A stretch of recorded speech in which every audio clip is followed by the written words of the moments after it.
everyone. Welcome again to the SarahSpeaks Podcast. I am your host, Sarah Isangbedo Ajose Adegun. And today, we're going to start with a series, our April series, where we're going to talk about women building the future. It's going to take us through April and into May. And we're going to have several topics around this. Women shaping the future. And today's episode is one that is really personal to me. We're talking about women in leadership. Women in leadership, breaking barriers and building legacy. That's what we're discussing here this morning. This is not just a conversation. It is a calling. It is one topic and one episode that you would want to watch. Because there are too many of us women, we are doing all the hard work, we are doing all the heavy lifting. But at the end of the day, you look back at everything you've done and you wonder, what have I left behind? What will I be remembered for? And that's what we're talking about today. So grab a glass of water, a cup of tea, your pen and your notepad, take a comfortable seat, invite your female friends, invite your friends to sit around the table and you guys watch these together because this is a defining decade and the world is our oyster.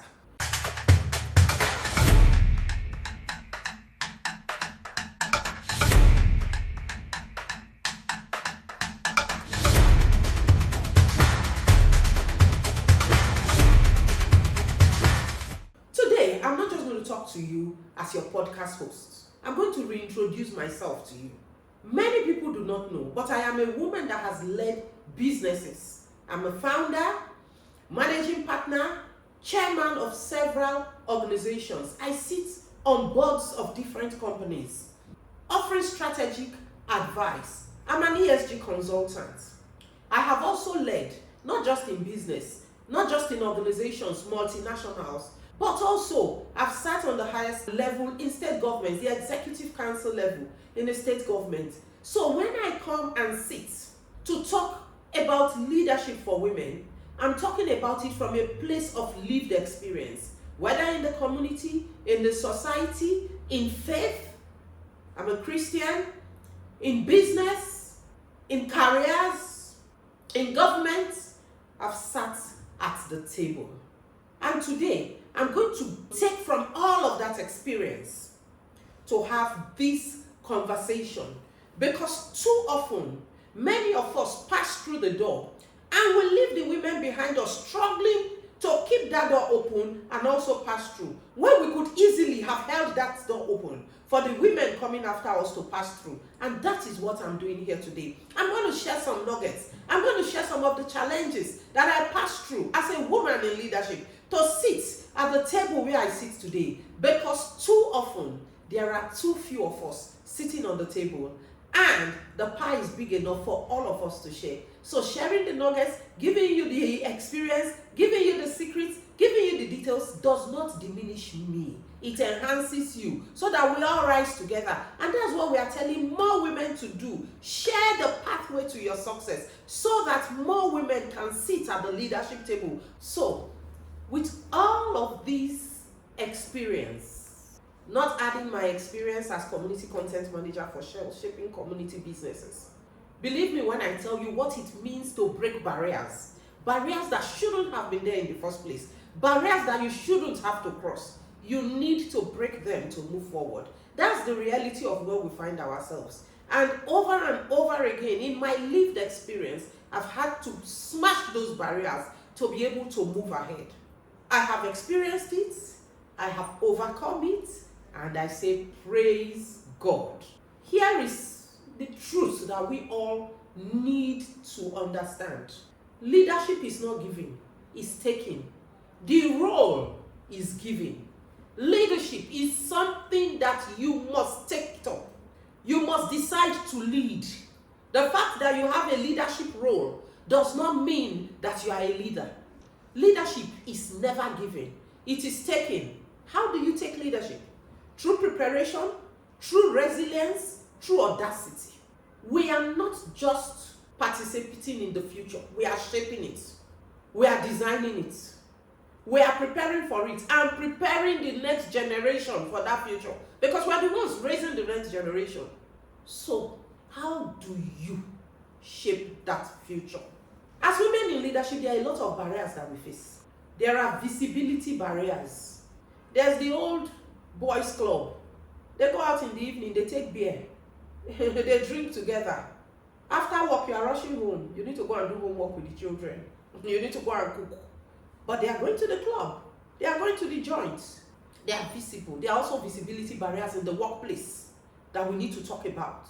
Despite your confidence, many women are still overlooked for promotion because they have not aligned. There is the credibility bias. You need to do twice as much to prove your competence, to prove your credibility. You need to give more than is required. If you give just the basics, there is already a bias against you. You need to understand that. So you need to break that bias. And it takes us giving twice as much. We have balanced pressures. Even for women who are the primary financiers of their home, of their family, they still need to close work, go home, do homework, make food, feed the children, make sure the house is ready. So, there is already a lot working against you. You need to balance it. You need to be there for your children. You need to still be raising your children. You need to be visible in the workplace. You need to do twice as much to be relevant. You need to take up more responsibilities so that you are seen. You need to speak up. And then you need to work on your competence. Study, read, get another degree. Do what it takes. So there's a lot of pressures that you need to balance out. But in getting it right, the results and the dividends far outweigh those challenges. So we must keep at it. That is where resilience comes in. So I've talked about our visibility challenges, the credibility bias, the pressure balancing bias. Now, there's also something else. We have access gaps. We need to be very frank with ourselves today. Women face access gaps. There are too few of us sitting at the table. And for more of us to come in is one person at the table makes space for another one. Because we need to be at the table to make the decisions, to give more of us access. And that's just what it is. That's the truth. I have lived this. I'm not just talking for the sake of talking. I have walked into rooms where I am the only woman sitting at that table. I have had my voice questioned until my results began to speak louder than the voice of the naysayers.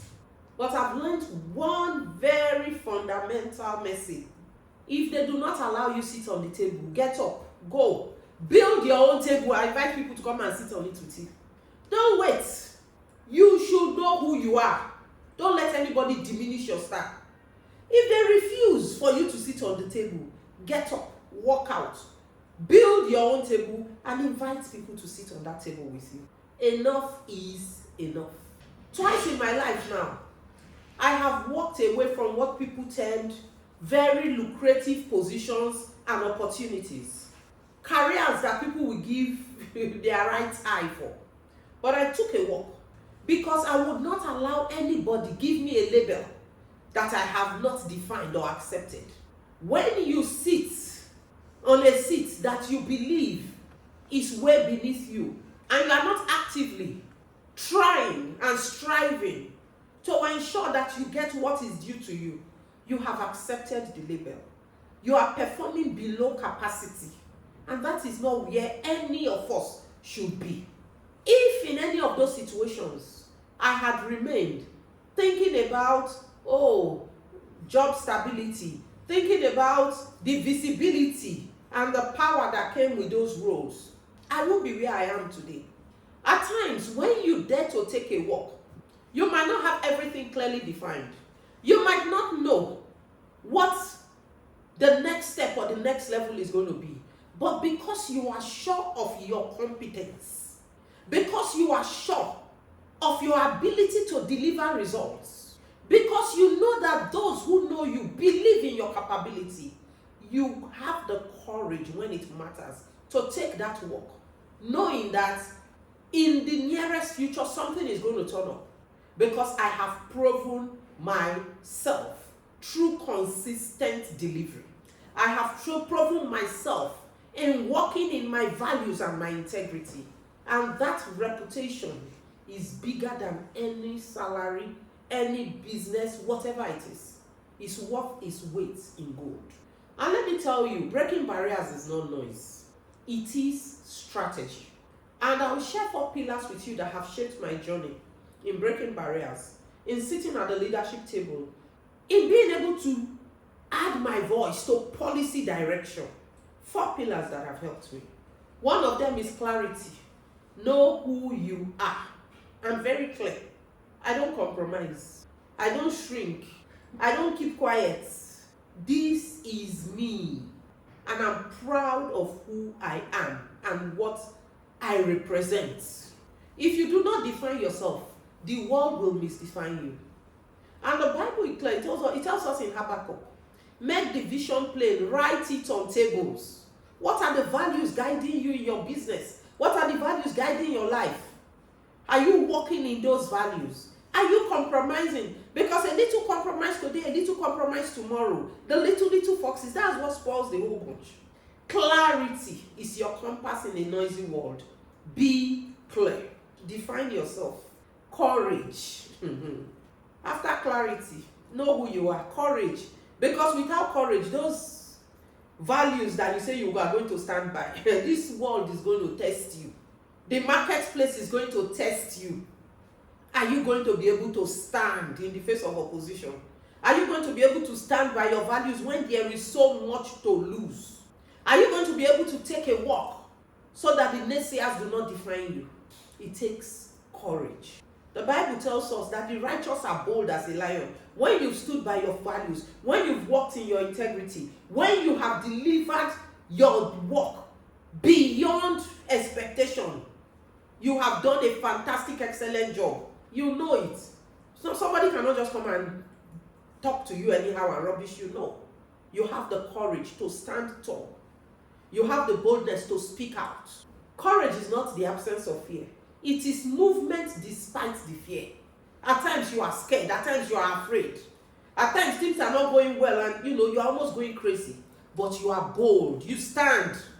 You speak your truth. Every major opportunity in my life that I have harnessed, it demanded courage before confidence. There were times when I knew that there was a plan. They had come together. They had colluded for evil against me. I would still go for the meeting. I would not shy away from appearing there. I knew they had set traps. I will jump over it. I will be there in that meeting. I will sit down. And I will still speak my truth. It doesn't matter who is in the meeting. It doesn't matter what people. I will speak my truth. At times when they've taken the decision, you need to be bold enough to say, please record my opposition. Let it enter the minutes for this meeting. Because you are not going to define me based on your values. My values will speak louder. I refuse to be silent because I learned the hard way that silence advances the purpose of the naysayers. When you keep silent, they use it against you. Say, can't you see that she's not denying? Can't you see she's not saying anything? It's because she has nothing to say. She knows that we are saying the truth. So, add your voice to the room. Speak your truth. The noise of today may drown that voice.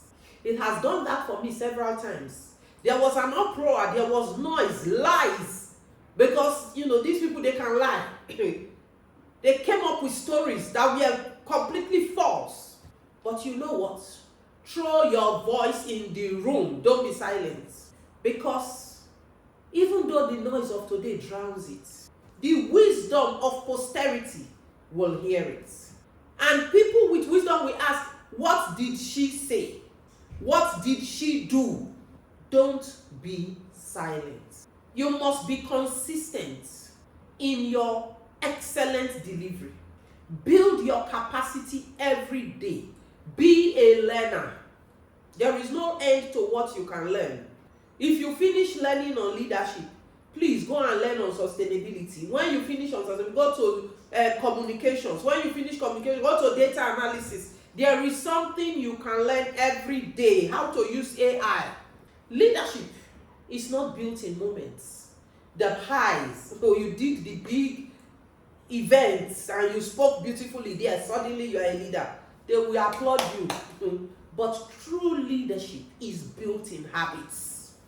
What you do consistently. And the Bible validates this in the book of Galatians. It says, don't be weary in well doing. At the end, you will repeat. The world rewards outcomes. You have the big events. You make the big speeches. You are seen everywhere. You are on TV. You are wearing the Armanis. But God rewards faithfulness. Are you walking the path of God? Because that's the only one that is sustainable. I see people that we sat in the same executive council today that were noise makers. And you wonder, where is all the noise? Because they were focused on the noise. They were focused on the celebrity status. They were not focused on the impact. They were not focused on the legacy. They were not focused on the relationships. And today they are empty. They entered the room. They thought they closed the door behind them. Nobody else will enter. But they outplayed themselves. They are out of the room and there's no way back in because they closed it. They locked the door. And they threw the keys away. You must lead with conscience. So what have we spoken about? We've talked about clarity. We've talked about courage. We've talked about consistency. And now we are going to talk about conscience. The 4 C's. The 4 pillars to break barriers. You must lead with integrity. Your values must guide your actions, your decisions, and your choices. In this ESG era where we find ourselves today, leadership without conscience is a liability. That's why all the talk about emotional intelligence becomes, you can have all the intelligence in the world, but when you lack emotional intelligence, you are not going far. You will score own goal. You will play yourself out of the game. So whom much is given, much is expected. And I will say this boldly with my full chest. ESG is not a trend. ESG is the future of sustainable leadership because it talks about your impact on people, on planets, and on the community, the society. It is very important. We are standing at an intersection of capital, conscience, and impact. And if you do not intersect very well, you will lose it all. This is the industry that will bet the next set of unicorns, ESG, because its impact is immeasurable. When you stand by your values, when you make the right decisions despite the opposition, it might look tough, but therein lies good success. Breaking barriers is powerful. The 4 C's, you've broken down the barriers. To what end? Breaking barriers is powerful. But you see, building legacy, that is where true transformation happens. That's what changes the story. That's what changes the trajectory. That's what delivers impact beyond you, beyond your generation. The Bible tells us, it says that the righteous man leaves an inheritance for his children's children. That is legacy. The Bible is telling us that legacy is important. If you are successful, it will transcend generations. Legacy is not what you achieve today. It's not what you do today. It's not what you achieve today. It's what becomes, what exists after you, just because you were. I think about it today. What legacy am I leaving for those young girls that are coming up? What are they looking up to? What do they see? What can I do to show them that they can be everything they can imagine? What systems are we reforming to ensure that it's easier for the next generation to have a seat on the table than it was for our generation? What institutions are we building? Because at the end of the day, it is those institutions that will thrive and ensure that the barriers we are breaking today, the next generation is not going to come to break them tomorrow. Because we have put policies in place. We have built structures. We have built institutions that will ensure that the values we stand by and that the efforts we are putting in does not die. Legacy is about impact, not just for today, but an impact that outlives you and impacts tomorrow and builds tomorrow and builds the generation after for value. Now, let me just speak directly to you. Yes, you. the woman that has been listening to me, let me tell you, if you want to lead in this defining decade, just begin to write, because I'm going to give you a playbook right now. 5 things. You need to invest in your competence. Skill is your first step into credibility. What you know and what you can do with what you know.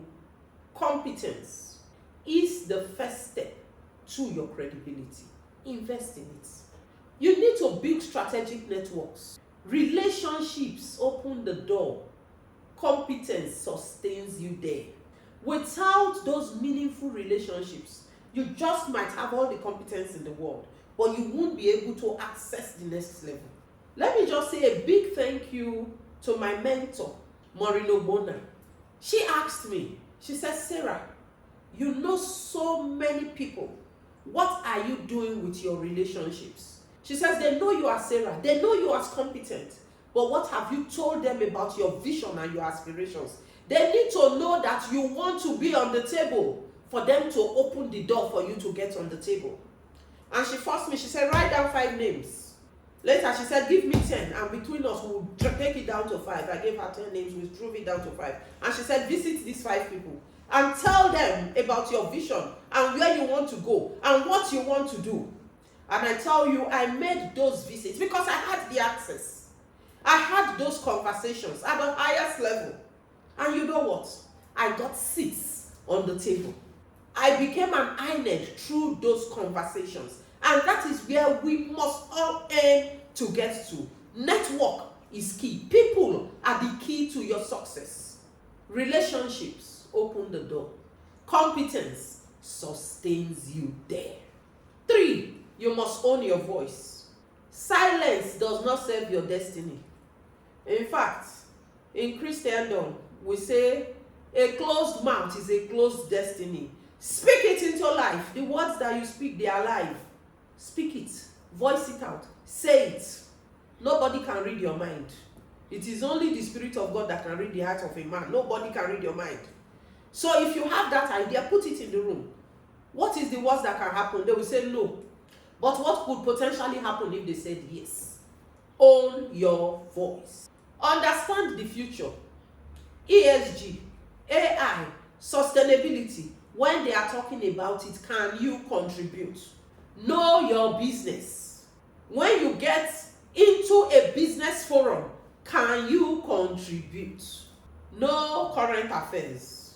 When you get into the room and they are discussing governments, they are discussing the Iran-US war and the role of Israel in that war, can you contribute? Understand the future, because the future belongs to those who understand it and prepare for it. You cannot step into a future you have not prepared for. You must learn to lead yourself first. You cannot lead others beyond the level you have led yourself to. Are you leading yourself? Have you taken ownership of your actions, responsibility for your choices? You must learn to lead yourself. Because those coming behind you, you are the book that they are reading. They will not be able to grow beyond the levels that you have set.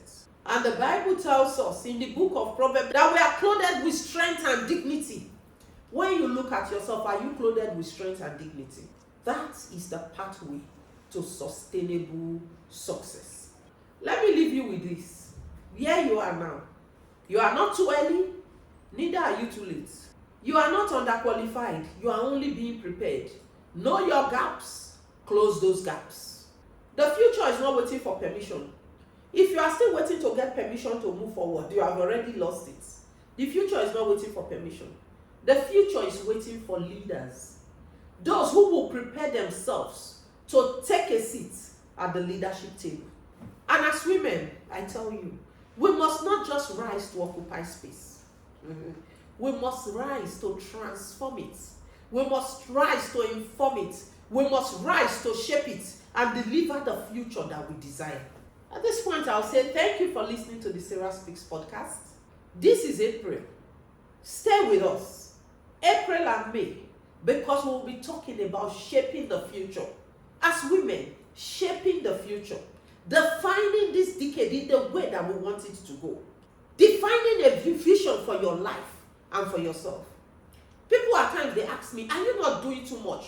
What do you want to achieve? You are managing partner, Tisu. You are a podcast host, Sarah Speaks. You hold several INED positions. You are the global president of your alumni association. You are the chairman of your estate. Kilo day, do you want to pack all the positions? No. I want to make an impact anywhere and everywhere I find myself.